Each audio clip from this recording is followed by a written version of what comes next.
gente maravilhosa, olha quem tá aqui na Astral, diretamente aqui para falar com vocês. Pois é, cheguei, participo aí do programa do Edu, do Bom Astral, vocês estão acostumados aí com a Fabizinha aí quinzenalmente aparecendo para vocês. E agora a gente vai se ver semanalmente e eu tô muito feliz de estar aqui. Muito obrigado por você abrir aí as portas da sua casa pra gente conversar um pouco.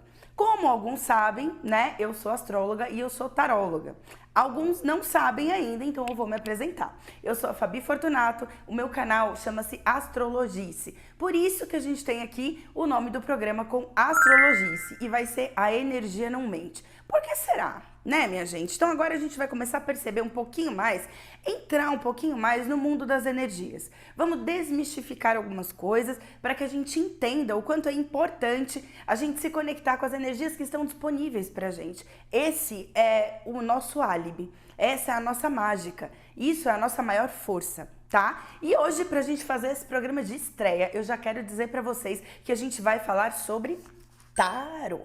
É isso mesmo, meu amor, é um tabu danado em cima desse tarô. Vamos desmistificar um pouquinho essa ferramenta, vamos entender de onde vem, para que serve, quem usa, posso usar, é pecado, é do diabo? A gente precisa entender melhor um pouco mais sobre essas energias. Eu quero te dizer, primeiramente, que o tarô, ele é uma ferramenta milenar. Na verdade, ninguém sabe exatamente quando foi que surgiu o tarô. Ninguém entende muito, há muitas histórias, há muitas situações, há muitas possibilidades. But contudo, porém, ninguém sabe ao certo da onde surgiu essa ferramenta. O que eu, Fabizinha, acredito é que o tarô ele surgiu aí por sacerdotes que na época, se a gente falar de, né, a gente tá falando de milênios, se a gente pensar nos sacerdotes, eles eram os sábios. E os sábios eram os únicos que tinham acessos à leitura, a línguas, a culturas e a informação, que é mais importante. Na minha humilde opinião, eu acho que essa pessoa que inventou o tarô era um grande observador. Eu acho que era alguém aí que fazia muitas filosofias sobre a vida, que reparava no comportamento humano. Eu acredito até dessa vertente meio filosófica. Na verdade, ao certo não saberemos, hipóteses tem muitas. Mas o fato é, com o passar do tempo, o tarô veio chegando com muita força e apesar de ser uma ferramenta mais oculta, nunca deixou de estar no radar, nunca deixou de existir e tá aí firme e forte até hoje. Obviamente que a gente precisa entender um pouco das abordagens. O tarô começou a ser banido da sociedade quando ele virou a questão do jogo para a questão divinatória. Aí entrou toda uma questão aí religiosa em cima, baniu o tarô, mas ele continuou nas mesas de jogos. Por isso que a gente costuma falar baralho de tarô, jogo de tarô. Eu, particularmente, como taróloga, eu não chamo o meu deck de baralho. E também não chamo a minha consulta, a minha leitura do tarô de jogo. Eu acho que são coisas muito distintas. Então, assim como a astrologia, a gente precisa começar a questionar um pouquinho mais e elitizar um pouco mais essa ferramenta, que ela é linda para autoconhecimento, também para as artes divinatórias, por que não? Como que eu gosto de trabalhar e para você que tá me vendo agora, me segue lá no meu canal, Astrologice, lá no YouTube, vocês vão entender do que eu tô falando. As minhas leituras, elas são muito terapêuticas. E o que que é isso? Tarô não é terapia, mas pode ser terapêutico. Por que não? Né? Então, se a gente partir desse princípio, a gente entende que essa ferramenta maravilhosa, ela traz muito benefício para nossa saúde mental, pode ser uma terapia complementar, mas ela nunca vai ser uma ferramenta determinante na sua vida. E é meio difícil a gente olhar para um tarô e falar, ai, o que será que o futuro me reserva? Quando, na verdade, essa ferramenta vai te questionar o que é que você está escolhendo hoje que você não está conseguindo acessar o seu futuro, as coisas que você almeja, os objetivos que você tem. E aí entra a questão do tarólogo e da abordagem que ele tem. O tarô, no viés terapêutico, ele traz aqui questionamentos, ele abre caminhos, ele dá possibilidades a partir de uma cura. Nunca vai ser para determinar a sua vida. A gente mesmo fala, né? Deus deu livre-arbítrio pra gente. Quem é a gente para querer determinar a vida de alguém? Até quem tem clarividência, que usa a ferramenta, sabe dos seus próprios limites. A gente não pode generalizar e muito menos banalizar essa ferramenta. O tarô ele tem uma estrutura maravilhosa que traz sim um viés de astrologia.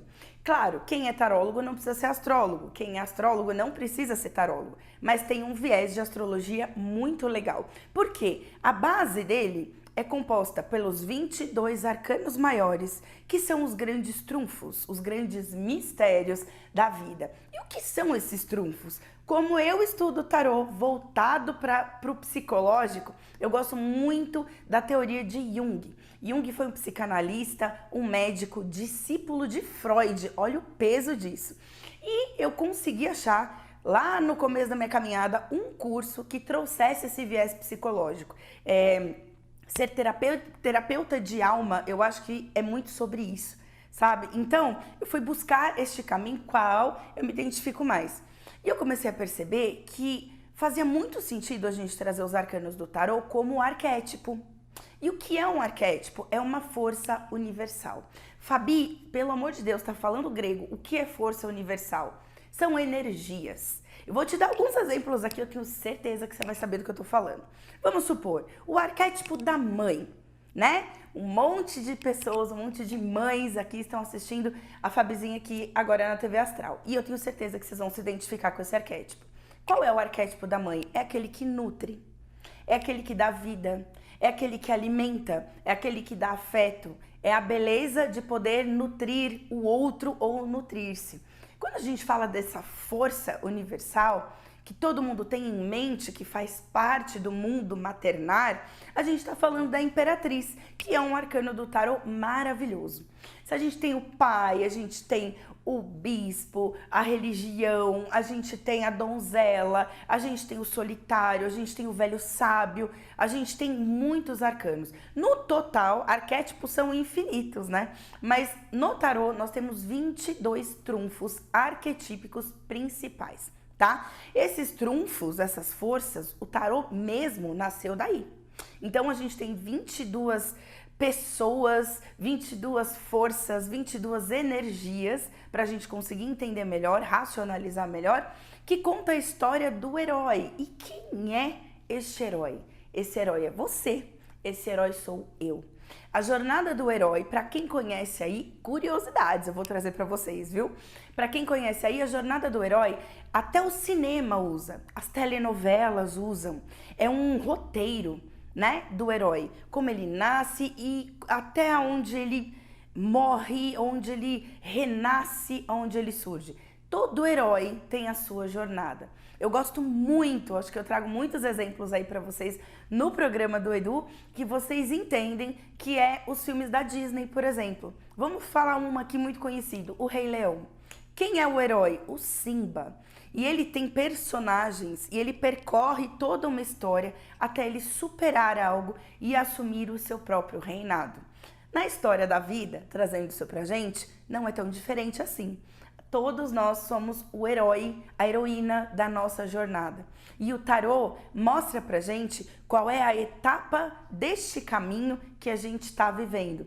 Desde o zero, que é o arcano Coringa, o louco, até o mundo, que é o último arcano, que é a nossa completude, o nosso self, a nossa realização. A gente percorre uma longa jornada. E uma leitura de tarô vai trazer pra gente, sim, qual é essa jornada? Que caminho que eu tô nessa jornada? O que eu posso melhorar? O tarô, ele provoca reações, atitudes, pensamentos na gente. Por isso ele é uma ferramenta muito bonita e deve sim ser muito respeitada, tá?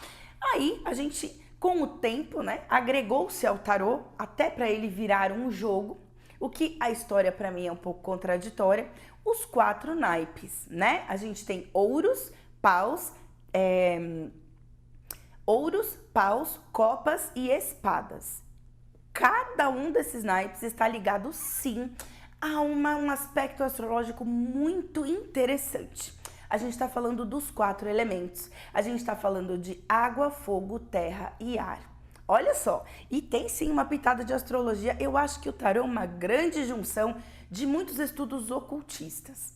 né? E ocultista, gente, não é ruim, é porque são estudos subjetivos das energias e das coisas que acontecem o tempo todo ao nosso redor. E que se a gente se conectar, se a gente se sentir parte deste todo, a gente consegue entender, sentir e viver de uma maneira muito mais leve e mais assertiva também. Existem alguns mitos, né, em cima do tarô. Mitos mesmos, dos mais sombrios aos mais elitizados. A gente vê muito por aí. Os mais sombrios, a gente tá falando aí, o tarô é pecado, o tarô é do diabo, o tarô você tem que ter dom. Quando na verdade, gente, o tarô é estudo, é base, é amor, é servir, é missão. Então não se oponha, não tenha medo de fazer a sua leitura, escolha um profissional adequado e vem com a gente e a gente vai trazer muito mais assuntos de curiosidades referente ao tarô e à astrologia que eu sei que vocês vão gostar. Abra o seu coração para o tarô, é uma ferramenta incrível e que não tem nada a ver com religião, somente com o sentir e com as energias. Te vejo no próximo programa. Super beijo, até mais!